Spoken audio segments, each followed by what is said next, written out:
మనం ఈరోజు ఉమా చందమామ కథల నుంచి ఒకేసారి 2 మంచి కథల్ని తెలుసుకుందాం. అందులో ముందుగా ఓటమితో గెలుపు అనే కథ చెప్పుకుందాం. సువర్ణపురపు యువరాజు విక్రముడు చాలా అందగాడు. అతనికి తమ కుమార్తెల్ని ఇచ్చి పెళ్లి చేయాలని చుట్టుపక్కల ఉండే రాజులు చాలా మందే తొందరపడసాగారు. ఇలా ప్రయత్నించిన రాజులలో బలవంతులు ఉన్నారు, దగ్గర బంధుత్వం కలిగిన వాళ్ళు ఉన్నారు, అనేక విధాల మొహమాట పెట్టగల వాళ్ళు అనేక మంది ఉన్నారు. ఈ చిక్కు నుంచి తప్పించుకునేందుకు గాను తనని పెళ్లాడగోరిన కన్యని, తనకు కూడా నచ్చిన దాన్ని వివాహం చేసుకునేందుకు గాను విక్రముడు ఒక పథకం ఆలోచించాడు. అతను చుట్టుపక్కల ఉండే అనేక రాజ్యాలకి ఒక ప్రకటన పంపించాడు. అందులో ఇలా తెలియజేశాడు: నన్ను పెళ్లాడగోరిన ఏ రాకుమార్తె అయినా సరే నన్ను 3 ప్రశ్నలు అడగవచ్చు. అందులో ఏ ఒక్క ప్రశ్నకి నేను సమాధానం చెప్పకపోయినా నేను ఆ రాకుమార్తెని వెంటనే వివాహం చేసేసుకుంటాను అని, ఈ నిబంధనని ఆమోదించేవారు నాకు కబురు చేయొచ్చు అని ప్రకటన పెట్టాడు. ఈ ప్రకటన విన్నవారికి చాలా వింతగా ఉన్నప్పటికీ విక్రముణ్ణి పెళ్లాడగోరే రాజకన్యలు ఆశగొలిపేదిగా ఉందని ఆశపడేవారు. ఎందరో రాజకన్యలు చాలా క్లిష్టమైన ప్రశ్నల్ని 3 ఆలోచించి విక్రముడికి ఆహ్వానాల్ని పంపించారు. విక్రముడు ఒక్కో రాజ్యానికి వెళ్ళి రాజకన్యల్ని చూసేవాడు. వారు అతనికి నచ్చలేదు. నచ్చని పక్షంలో వారు వేసే ప్రశ్నలకి ఏవో సమాధానాల్ని చెప్పి నేను ఓడిపోలేదు అని అక్కడ ప్రకటించి వారి వద్ద సెలవు తీసుకుని మరొక చోటికి వెళ్ళిపోతూ వచ్చాడు. ఇలా అనేక మంది రాజకన్యల్ని చూసి చంద్రదేశం చేరాడు. చంద్రదేశపు రాకుమార్తె అయిన చంద్రిక అతనికి ఆహ్వానం పంపి ఉంది. చంద్రికని చూడగానే విక్రముడికి ఆమెని చేసుకోవాలన్న కోరిక పుట్టింది. ఆమె తనను ప్రశ్నలు వేయటానికి తనకి ఎదురుగా వచ్చి కూర్చునేసరికి అతను మనస్సులో ఈమెని వివాహం చేసుకోవాలని దృఢంగా నిశ్చయించుకున్నాడు. ఆ తర్వాత ఆమెతోటి సంకోచించొద్దు, ఎంత కఠినమైన ప్రశ్నలైనా సరే నన్ను నువ్వు అడగచ్చు అన్నాడు. అయితే నా మొదటి ప్రశ్న, మనిషికి పూర్ణత్వం, పరిపూర్ణత్వం, సంపూర్ణత్వం ఎలా సిద్ధిస్తాయి అని చంద్రిక అతన్ని అడిగింది. పెళ్లితో పూర్ణత్వం, విద్యా బుద్ధి లోకానుభవాలతో పరిపూర్ణత్వం, మృత్యు సంప్రాప్తితో సంపూర్ణత్వం మనిషికి లభిస్తాయి అన్నాడు విక్రముడు. రెండవ ప్రశ్న, డబ్బుతో గాని అధికార పదవులతో గాని సంపాదించరానిది ఏది అని చంద్రిక మళ్ళీ అడిగింది.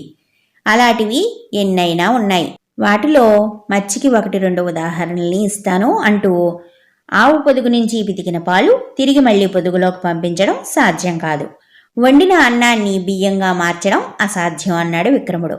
ఆఖరు ప్రశ్న, మూర్ఖుడితో తగాదా వస్తే ఏం చెయ్యాలి అని చంద్రిక అడిగింది. విక్రముడు ఈ ప్రశ్నకి జవాబు చెప్పలేదు. చంద్రదేశపు రాజు తన కుమార్తె గెలిచినట్టుగా భావించి ఆమెను పెళ్లాడమని విక్రముణ్ణి కోరాడు. విక్రముడు అభ్యంతరం చెప్పలేదు. వివాహం పూర్తయ్యాక చంద్రిక తన భర్తని ఇంత చిన్న ప్రశ్నకి మీరు జవాబు ఎందుకు చెప్పలేకపోయారు, కావాలనే ఓడారా ఏమిటి అని ప్రశ్నించింది. ఈ ప్రశ్నకి జవాబు మౌనంగా ఉండటమే. ఆ సమాధానం నోటితో చెప్పడానికి బదులుగా నేను సౌజ్ఞ చేసి చెప్పాను. అందువల్ల నాకు కలిగిన లాభం ఏమిటి అంటే నిన్ను భారీగా సంపాదించుకున్నాను అన్నాడు విక్రముడు. అంటే మీరు ఓటమితో గెలుపుని పొందారన్నమాట అని చంద్రిక చిరునవ్వు నవ్వింది. ఇక మనం రెండవ కథ కింద దోమ, పులి, రంగారావు అనే కథని చెప్పుకుందాం. తుమ్మలపల్లి అనే గ్రామంలో రంగడు అనే పశువుల కాపరి ఉండేవాడు. రంగడు తెలివిగలవాడే గాని చదువు లేని కారణం చేత వాడి తెలివి రాణింపుకి రాలేదు. వాడి తండ్రి చిన్నతనంలోనే పోయాడు. తల్లి కునిష్టిది. అంచేత సంసార భారం వాడే మొయ్యవలసి వచ్చింది. వాడు మంచి బలశాలి. అవతలి వారు ఎంతటి వారైనా సరే వాళ్లతో చొరవగా మాట్లాడేసేవాడు.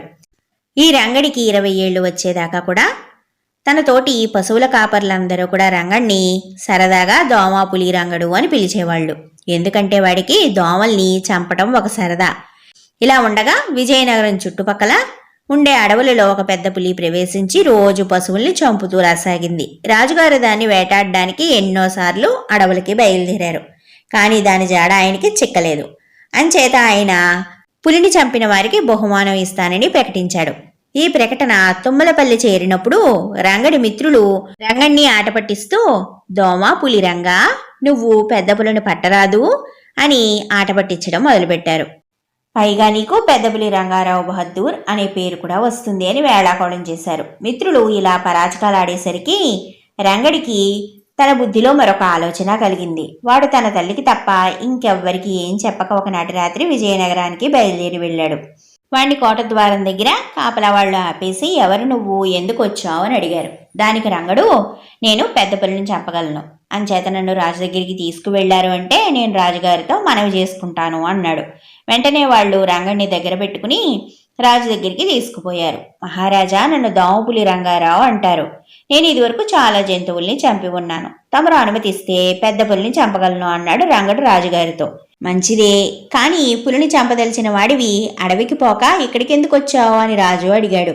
నిజమే మహారాజా, కానీ నేను చాలా పేదవాణ్ణి. ఈ మధ్య బాగా జబ్బు చేసి ఉన్నాను. అంచేత బాగా బలహీనంగా శుష్కించిపోయి ఉన్నాను కదా. అంచేత మీరు నాకు 10 రోజులు మంచి భోజనం పెట్టించినట్టు అయితే పోయిన బలాన్ని పుంజుకుని తిరిగి పులిని వేటాడి తీసుకురాగలను అన్నాడు రంగడు. అందుకు ఒప్పుకుని రాజుగారు రంగడికి భోజనం ఏర్పాట్లు చేయించాడు. రంగడు రోజుకొక మేక మాంసం 3 సేర్లు పాలు ఆరగించి మంచి వ్యాయామం చేస్తూ హాయిగా రోజులు గడపసాగాడు. నెల రోజులు గడిచిపోయాయి.